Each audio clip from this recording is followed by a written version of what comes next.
Where have you been, Layla groaned at the sound of her mother's voice.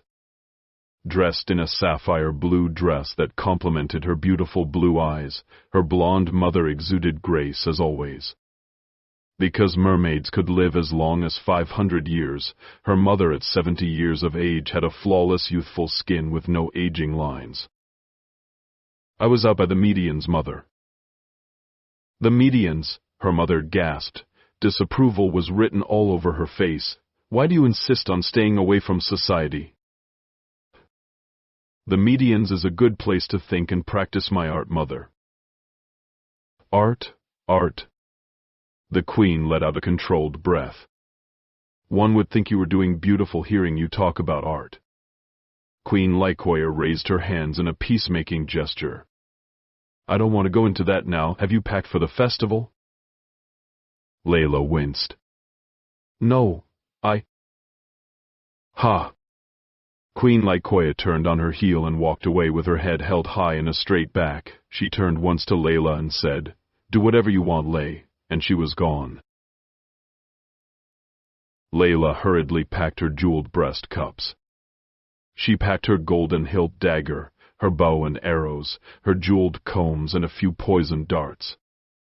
In all, Layla packed more weapons than every other thing combined. Little Urhis poked his head through her chamber door. Can I come with you? Layla smiled fondly at her baby brother without looking up.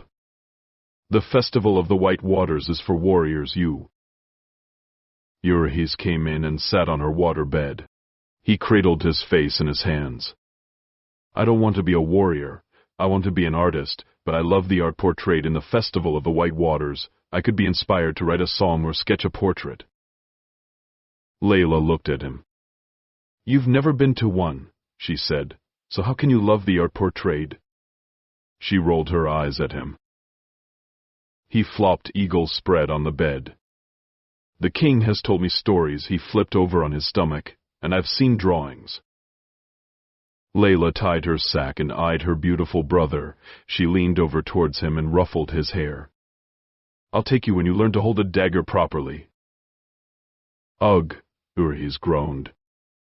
What do I need a dagger for when I have you? You're a living, breathing, dynamic weapon. Besides, I despise daggers. Layla brightened. A bow, then? Urhis glared at her. I hate him even more. Layla sighed and sat beside her brother. Why won't you look at weaponry as an art? You're an artist. Consider it another branch of art. To explore. Urhis spoke to her with the patronizing patience of an elder. True art is never used to cause harm. Layla rolled her eyes. I think you're wrong, scholar. Let me give you a scenario. Imagine I catch, let's say Bicumbert, wealthy Mr. Bicumbert, in a compromising situation, and I quickly capture the situation in a sketch and later use it to collect lots of money from him in exchange for destroying it. She paused and looked pointedly at her little brother. What is that called? Blackmail, Urhis answered without blinking. Good, in that case, have I not used art to cause harm? Layla beamed at her logic. Urhis gaped at her. You know what? Stick to warrior stuff. Analyzing the wisdom of the world is not for you. He jumped down from the bed. Please bring me back a souvenir. One more thing. Layla looked at him expectantly. Your protector will be here for you soon. He ran past the door just as one of Layla's shells hit the spot right beside his right shoulder.